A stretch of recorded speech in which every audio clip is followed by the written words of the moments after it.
أما القسم الأول فأكثر من أن يحصى ثم المستحسن بالقياس الخفي يصح تأديته بخلاف المستحسن بالأثر أو بالإجماع أو الضرورة كالسلم والاستثناء وتطهير الحياد والآبار والأواني. ألا ترى أن الاختلاف في الثمن قبل القبض المبيع لا صبر کرو.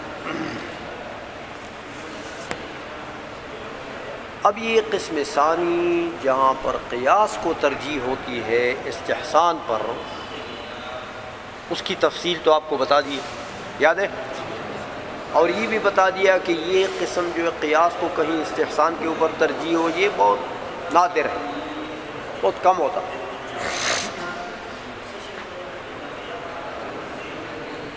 باقی رہی پہلی قسم. پہلی قسم کون سی تھی؟ ہاں، کہ استحسان کو ترجیح ہو قیاس کے اوپر. کہتے ہیں میاں وَأَمَّا الْقِسْمُ الْأَوَّلُ فَأَكْثَرُ مِنْ أَنْ يُحْصَى. قسم اول کی مثالیں گنتی سے بالکل باہر. فَأَكْثَرُ مِنْ أَنْ يُحْصَى، شمار میں جو چیز آتی ہے اس سے زیادہ، یعنی بے شمار ہے. ہدایہ پورا بھرا ہوا ہے. سمجھائیے کہ استحسان کی ترجیح جن جن صورتوں میں ہے، کہتے ہیں اس کے لیے ایک مثال تو نہیں ہے کہ میں ذکر کر دوں، وہ تو بے حساب مثال ہے. جس طرح آج آپ نے ہدایہ میں پڑھا ہے نا، ہدایہ والو، خیار نقد میں کہ امام ظفر نے فرمایا کہ خیار نقد جو ہے اس میں یہ ایسی بیع ہے جس میں اقالہ فاسدہ کو شرط قرار دے دیا گیا. تو اقالہ اگر صحیح کا بھی شرط ہو اس میں تو بھی بیع فاسد ہے، تو جب اقالہ فاسدہ ہو تو فاسد ہی فاسد ہے. تو امام ظفر نے اس بیع کو جس میں گویا کہ خیار نقد ہو، اس بیع کو قیاس کے اعتبار سے فاسد قرار دیا، یہ بیع فاسد ہے. لیکن استحساناً کہ یہ بیع جس میں خیار نقد ہے، یہ بیع ملحق ہے کس کے ساتھ؟ خیار شرط کے ساتھ، جس میں خیار شرط ہو، یہ استحسان ہے. تو جب خیار شرط جائز ہے تو اس کے ملحقات بھی جائز ہے. تو استحسان کو ترجیح دی امام اعظم رحمۃ اللہ علیہ نے کہ نہیں دی؟ ہمیں آئیے، تو یہ اس طرح استحسان کی ترجیح کی تو بہت سی مثالیں ہیں. آئی سمجھ میں؟ اس لیے کہتے ہیں میاں ایک مثال کے ذکر کرنے کی ضرورت نہیں ہے. صاحب حسامی نے اس کے لیے مثال ذکر نہیں کی، بس اتنا کہہ دیا کہ بے شمار ہے. فقہ پڑھو تو تم کو پتہ لگے. فَأَكْثَرُ مِنْ أَنْ يُحْصَى. اب ایک اور بات بتاتے ہیں آپ کو.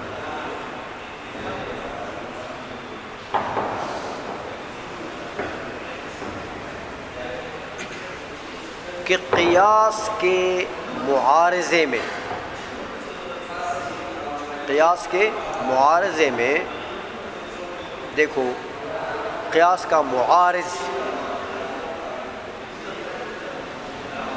کبھی نص آئے گا کہ قیاس کا معارض ہوگا، قیاس کا مقابل ہوگا. کبھی اجماع آئے گا کہ قیاس کا مقابل ہوگا. کبھی ضرورت عرفی آئے، ضرورت کہ قیاس کے مقابل میں آئے گی، اور کبھی استحسان آئے،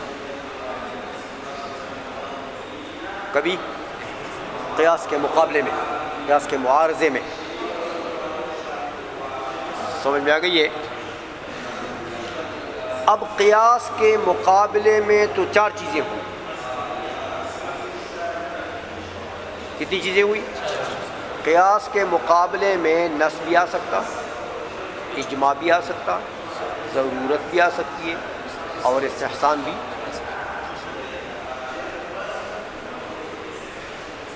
لیکن میاں دیکھو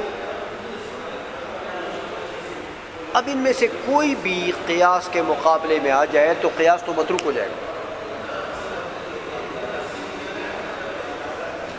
قیاس متروک ہو جائے گا۔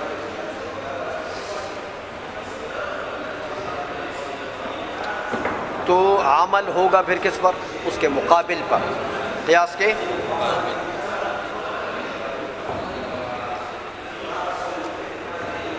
لہذا اگر قیاس کے مقابلے میں استحسان آ جائے اور استحسان کو ترجیح ہو تو اس کو پھر کہتے ہیں مستحسن بالقیاس الخفی۔ کیا نام ہے؟ قیاس تو رہ گیا، تو یہ مستحسن بالقیاس الخفی۔ اور اگر قیاس کے مقابلے میں نص آ جائے اس کو کہتے ہیں، پھر قیاس رہ جائے گا، نص کو ترجیح ہوگی تو اس کو کہتے ہیں مستحسن بالاثر، مستحسن بالاثر۔ اور اگر قیاس کے مقابلے میں اجماع آ جائے تو اجماع کو ترجیح ہوگی، قیاس تو رہ جائے گا، تو اس کو کہتے ہیں مستحسن بالاجماع، مستحسن بالاجماع۔ اور اگر قیاس کے مقابلے میں ضرورت آ جائے تو قیاس تو رہ جائے گا، ضرورت کو ترجیح ہوگی تو اس کو کہیں گے مستحسن بالضرورت۔ یہ چار چیزیں ہیں جو قیاس کے مقابلے میں آ سکتی ہیں اور قیاس متروک ہوگا۔ ان صورتوں میں قیاس ہو متروک ہوگا اور ان کے اپنے اپنے نام یہ ہو جائیں گے۔ لیکن اب ہوئی تو چار چیزیں جو قیاس کے مقابلے میں آتی ہیں، لیکن بعض ان میں سے ایسی ہیں کہ ان سے جو حکم ثابت ہوا وہ تادیہ قبول کرے گا۔ تادیہ یعنی اس حکم کے لیے جو علت ہے وہ علت اگر دوسری جگہ پائی جائے تو یہ حکم بھی پایا جائے گا، دوسری جگہ پایا جائے گا۔ لیکن بعض ایسے ہیں کہ ان کے حکم میں تادیہ نہیں ہوگا۔ چیزیں تو چار ہیں۔ تو کہتے ہیں صاحب حسامی کہ میاں جو مستحسن بالقیاس الخفی ہے اس کا جو حکم ہے وہ تادیہ قبول کرتا ہے، وہ تادیہ، کیونکہ وہ مستحسن بالقیاس الخفی اس کی بھی تو ایک علت خفیہ ہے نا، وہ حکم مبنی ہے کس کے اوپر؟ علت خفیہ قویہ کے اوپر۔ تو وہی علت اگر دوسری جگہ پائی جائے تو یہ حکم بھی پایا جائے۔ لہذا جو مستحسن بالقیاس الخفی ہے وہ تادیہ قبول کرتا ہے، باقی نہیں، باقی مستحسن بالاثر تادیہ قبول نہیں کرتا۔ وجہ یہ ہے، آپ کو بتایا میں نے، کہ یہ جو نص ہے جو قیاس کے مقابلے میں ہے، یہ نص خلاف قیاس ہے نا، قیاس کے مقابلے میں تو خلاف قیاس ہے، تو نص خلاف قیاس آ جائے تو اپنے مورد پر تادیہ ہو، یا اجماع ہے تو اجماع خلاف قیاس ہے، تو اجماعی حکم خلاف قیاس ہو تو اپنے مورد پر بند ہوتا، ضرورت ہے تو وہ بھی خلاف قیاس ہے تو اس کا حکم اپنے مورد میں بند رہے۔ لہذا مستحسن بالقیاس الخفی جو ہے، سمجھ میں آئیے، اس کا حکم جو ہوگا وہ تو تادیہ قبول کرے گا، لیکن باقی جو مستحسنات ہیں ان کا حکم تادیہ قبول نہیں کرے گا۔ سمجھ رہے ہو کہ نہیں سمجھ رہے ہو؟ شیخانو ہوئی گئے کہ نہ ہوئی گئے؟ اچھا ترجمہ کرو بھائی۔ کہتا ثم المستحسن بالقیاس الخفی، پھر جو مستحسن بالقیاس الخفی ہے یصح تعدیتہ، اس کے حکم کا تعدیہ صحیح ہے، اس کے حکم کا تعدیہ یعنی وہ تعدیہ قبول کرے، بخلاف المستحسن بالاثر او الاجماع او الضرورت، ہاں برخلاف اس کے جو مستحسن بالاثر ہے یا بالاجماع ہے یا بالضرورہ ہے، کیونکہ یہ تینوں چیزیں خلاف قیاس ہیں، تو جب خلاف قیاس آئی ہے تو اپنے مورد پر بند رہے۔ بات سمجھ میں آتی ہے، کھوپڑی میں اترتی ہے کہ نہیں ہے؟ مثال دیتے مستحسن بالاثر کی مثال دیتے،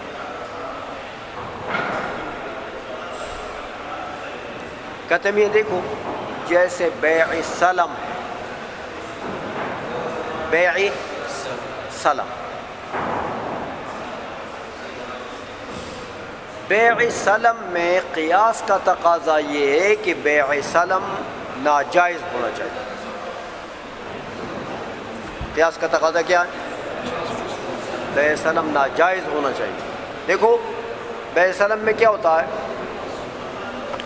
کہتے میاں مشتری جو ہے وہ ثمن ابھی دیتا ہے، ثمن ابھی دیتا، بائع کو کہتا ہے کہ تو گندم مجھے 2 مہینے کے بعد دے، ریٹ کا فیصلہ ہو گیا،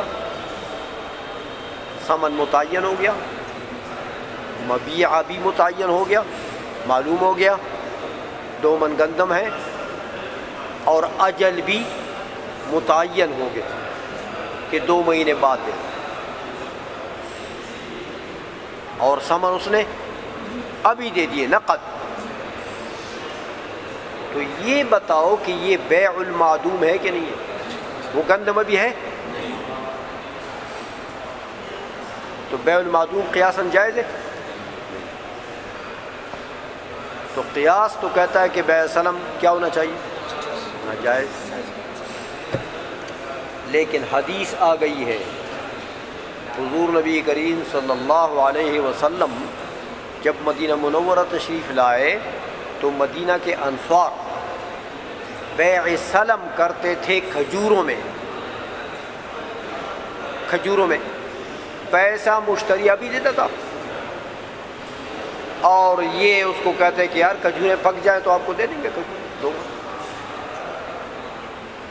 حضور سے کسی نے عرض کیا کہ رسول اللہ یہ انصار تو ایسا کرتے ہیں، حضور نے فرمایا کہ ٹھیک ہے مگر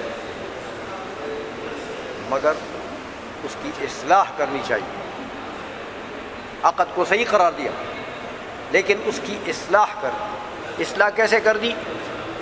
ہاں کہ اس کا اجل معلوم، وہ تو ایسا کہتے رہے کہ یار کھجوریں پک جائے دیتے تو آپ کھجوریں پتہ نہیں کب پکتی ہیں، سمجھ آئیے؟ یا وہ کہتے رہے کہ یہ جو فصل کھڑی ہے نا اس میں دے دیں گے، تو وہ فصل پتہ نہیں آفت میں ضائع ہو جاتی ہے کہ وہ مل جاتی ہے کہ کیا ہوتا ہے، سمجھ آ رہی ہے؟ تو حضور نے کیا فرمایا کہ جو بیع سلم کرتا ہے فَلْيُسْلِفْ فِي كَيْلٍ مَعْلُومٍ أَوْ وَزْنٍ مَعْلُومٍ وَأَجَلٍ مَعْلُومٍ أو كما قال صلی اللہ علیہ وسلم۔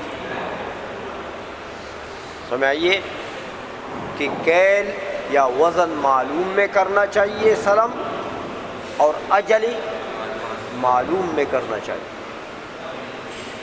تو اب دیکھو یہ حدیث ہے، اس حدیث کی بنیاد پر بیع سلم جائز ہو گئی۔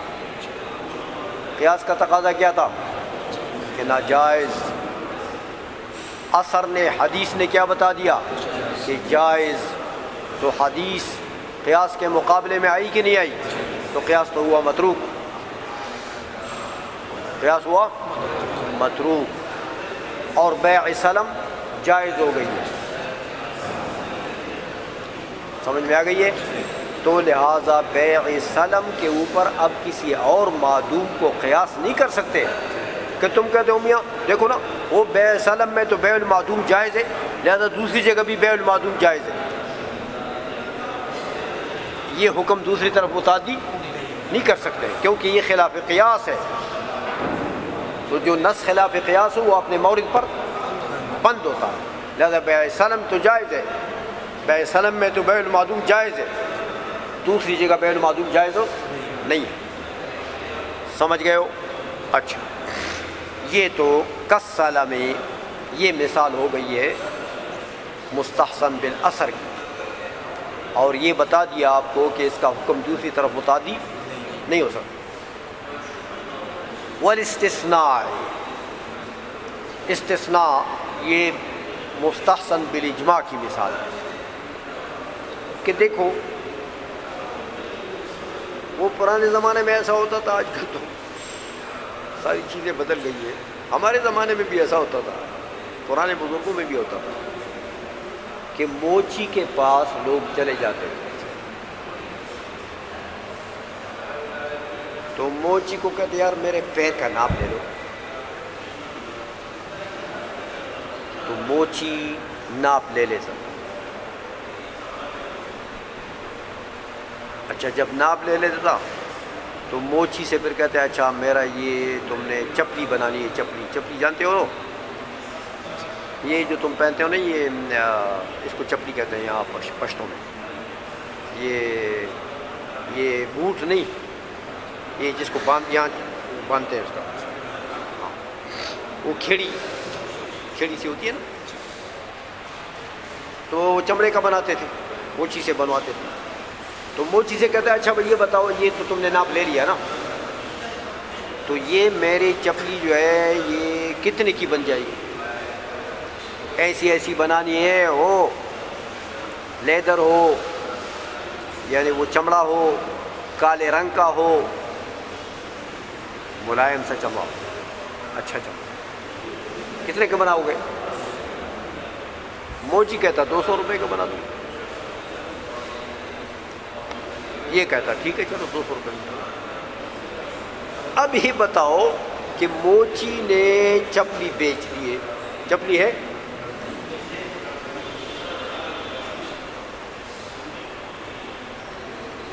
تو چپلی تو معدوم ہے. موچی نے بیچی ہے اور عمران نے خرید لی.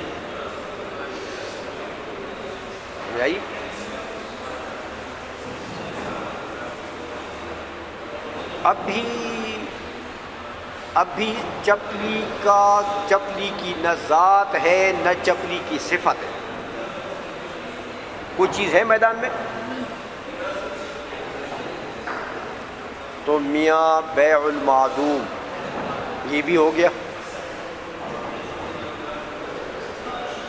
تو قیاس کا تقاضا کیا ہے؟ یہ ناجائز ہونا چاہیے. اس کو استثناء کہتے ہیں. ہاں، آپ موچی سے طلب کرتے ہیں کہ میرے لیے یہ صنع کر لو، یہ چپلی بنا لو، استثناء. اچھا، تو یہ تو قیاس کا تقاضا تو یہ کہ یہ ناجائز ہونا چاہیے. لیکن دیکھو مجتہدین کا اجماع ہے. مجتہدین نے جب لوگوں کو دیکھا کہ یار یہ تو لوگوں کی ضرورت ہے، لوگوں کی چپلی موچی کو ناپ نہیں دے گا تو موچی کیسے بنائے گا؟ ہاں، کیا چیز بنائے گا؟ موچی کے ساتھ پیسوں کا فیصلہ پہلے نہیں کرے گا تو موچی بنائے گا؟ تو موچی تو نہیں بنائے گا. سمجھائیے، وہ تو جب بنائے گا کہ اس کو اپنا پیسہ نظر آئے کہ مجھے اتنا ملے گا. سمجھائیے، تو یہ عقد جو ہے یہ تو لوگوں کی ضرورت ہے، لوگوں کی. تو لہذا مجتہدین نے اس کے جواز کے اوپر اجماع کر لیا کہ جائز. تو اب یہ بتاؤ کہ یہ اجماع جو ہے یہ خلاف قیاس آ گیا ہے کہ نہیں آیا؟ تو لہذا اس میں تعدیہ نہیں ہوگا. یہ استثناء میں تو جائز ہے لیکن استثناء کے ماورا آپ کہتے ہیں کہ بھئی معدوم کو قیاس کر دیں گے اس پر، یہاں معدوم کی بے جائز ہے دوسری جگہ بھی جائز ہے، ایسا نہیں۔ بات سمجھ آ گئی ہے؟ اچھا، یہ تو مثال ہو گئی کس کی؟ مستحسن بالاجماع کی۔ اب مستحسن بالضرورت کی بات رہے گی، مستحسن بالضرورت کی۔ کہتے ہیں یہ دیکھو کنویں میں یا حوض میں، بڑا گہرا حوض ہوتا ہے کنویں جیسا، کنویں کے حکم میں، اس میں بلی مر گئی، بلی مر گئی، بکری مر گئی،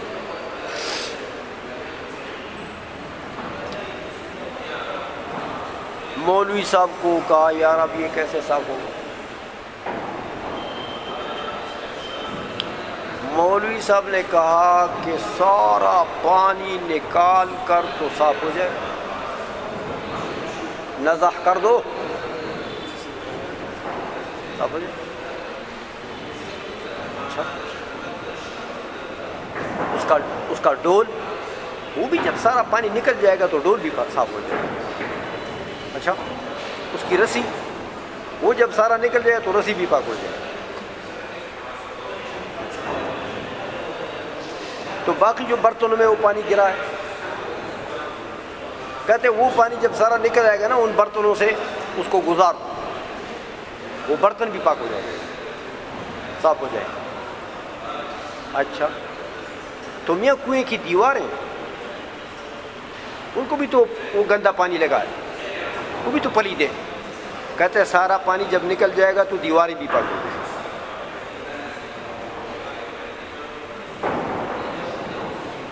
یہ جو حکم ہے کہ سارے پانی کے نکلنے سے ڈول بھی پاک، رسی بھی پاک، کنویں کی دیواریں بھی پاک، برتن بھی پاک، یہ حکم، یہ بتاؤ کہ یہ خلاف قیاس ہے کہ نہیں؟ قیاس کا تقاضا کیا ہے کہ میاں پہلے سارا پانی نکالو گے کنویں سے، پھر صاف پانی ڈالو گے کنویں میں، دھو گے، اس کے دیواروں کو بھی صاف پانی سے دھو گے، اس کی رسی کو بھی صاف پانی سے دھو گے، اس کے ڈول کو بھی صاف پانی سے دھو لو گے، تو پھر یہ چیزیں، برتنوں کو بھی دھو لو گے، تو پھر یہ چیزیں پاک ہوں گی۔ قیاس کا تقاضا تو یہ، تو حکم کیا لگا کہ نہیں یار وہ صاف پانی سے دھونے کی ضرورت نہیں، بس وہ نجس پانی جتنا ہے سارا نکال دو، سب پاک ہو۔ یہ جو نجس پانی کے نکالنے سے سب کے پاک ہونے کا حکم ہے، یہ خلاف قیاس نہیں؟ کپڑا آپ کا پلید ہو جائے تو آپ کیا کرتے ہیں بھائی؟ اس کے اوپر صاف پانی ڈالتے ہیں، پھر ڈالتے ہیں، پھر ڈالتے ہیں، پھر پاک ہوتا ہے نا۔ تو کنواں کیسے نجاست کے نکلنے سے پاک ہو گیا؟ اس کو بھی صاف پانی سے دھو نا، اس کی رسی کو بھی دھو لو، اس کے ڈول کو بھی دھو لو۔ قیاس کا تقاضا تو یہ، لیکن یہاں تو حکم کیا لگا کہ نہیں میاں صاف پانی سے دھونے کی ضرورت نہیں ہے، بس نجس پانی سارا نکال دو، ہو گیا، ڈول بھی پاک ہو۔ یہ جو حکم ہے یہ خلاف قیاس ہے، اور یہ مبنی بر ضرورت ہے، مبنی۔ دیکھو میاں، اگر تم مولوی صاحب یہ حکم لگا دے جو قیاس کا تقاضا ہے کہ میں سارا پانی بھی نکالنا پڑے گا، پھر دوسرے کنویں سے صاف پانی لاؤ، اس کی دیواروں کو بھی دھو، اس کے ڈول کو بھی دھو، اس کی رسی کو بھی دھو، اگر یہ حکم لگا دے تو کنواں ہے میاں، اس کے اندر چشمے ہیں جاری، ادھر سے پانی لانے تک تو یہ کنواں پھر چشموں سے وہ بھر گیا ہوگا، دوسرا پانی نکلا ہوگا، تو وہ دوسرا پانی جو چشموں سے نکلا وہ گندی دیوار سے نجس دیوار کے ساتھ لگ گیا، اور کچھ نجس پانی بھی ادھر باقی ہوگا، اس کے ساتھ بھی لگ گیا، تو دیواریں پھر پلید ہو گئی، اور وہ ڈول پھر پلید ہو گئی، وہ رسی۔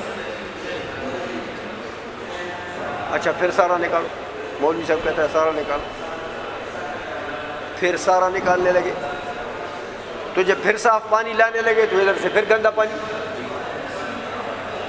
چشموں سے نکلا ہے، اور وہ پھر خلط ملط ہو گیا گندی جگہ سے۔ تو اگر یہ قیاسی حکم لگاتے ہو تو یہ کنواں پاک ہو جائے گا؟ کیا خیال ہے؟ یہ کنواں تو پاک نہیں ہوگا۔ اس سے تو بہتر ہے کہ مولوی صاحب حکم دے دے کہ میاں اس کنویں کو بند کرو۔ سمجھ آ گئی ہے؟ اس لیے کہتے ہیں میاں اب کنویں کو نکالنا اور بند کرنا، ایک مرتبہ چوہا گر گیا اور بلی گر گئی اور تم کہتے ہو بند کرو، تو پھر دوسرا کنواں نکالو، اس میں حرج ہے کہ نہیں ہے؟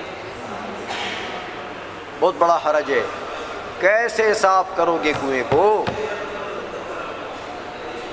تو اس حرج سے لا حرج فی الاسلام،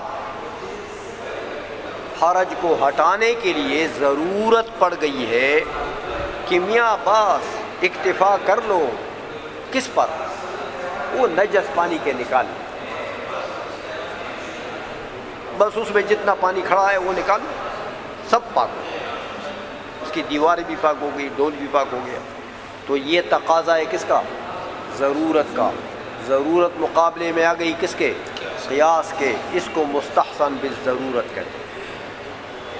تو اس کا حکم بھی متعدی دوسری جگہ نہیں ہو سکتا۔ او مولا کہ تم یہ حکم دے دو کہیں کہ میاں یہ جو چاٹائی ہے جس میں تم نے شملے بنا لیے ہیں، لسی بنا لی ہے، اس میں اگر وہ چوہا گر گیا ہے تو کوئی بات نہیں، پاک ہو جائے گا، یہ لسی گرا دو، بس دھونے کی ضرورت نہیں ہے۔ کیوں؟ کہتے یار وہ کنویں سے جو نجس پانی نکال دیا تو کنواں پاک ہو گیا، تو لہذا چاٹائی سے بھی نجس شملے نکال لو تو چاٹائی بھی پاک ہو جائے گا۔ ایسا نہیں ہوگا،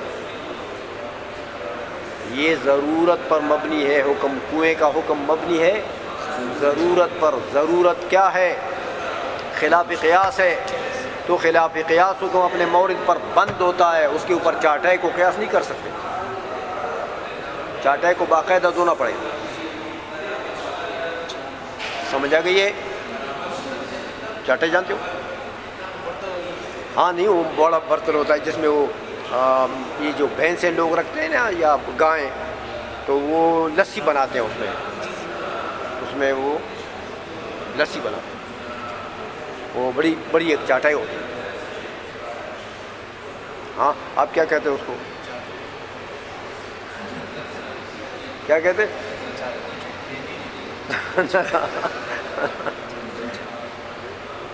وہ بڑی ایک ہانڈی ہوتی ہے، جانتے ہیں نا؟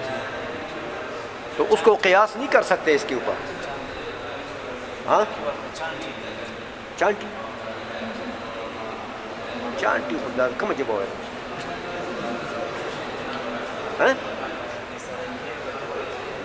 چانٹی، چاٹی تو سنا ہے، چاٹی چاٹی کہتے ہیں، لیکن چانٹی تو میں نے نہیں سنا۔ چانٹی شاید، اچھا خیر، چاٹی کہتے ہیں، چاٹی اردو میں بھی مستعمل ہے، یہ بڑی جو ہوتی ہے نا اس کے لیے۔ سمجھ آ گئی بات؟ اچھا اسی طرح کہتے ہیں وَتَطْهِيرِ الْحِيَاضِ وَالْآبَارِ وَالْأَوَانِي، یہ وہ جو مستحسن بالضرورت ہے، یہ اس کی مثال آپ کو دے دی ہے، مستحسنات کی مثالیں ختم ہو گئی۔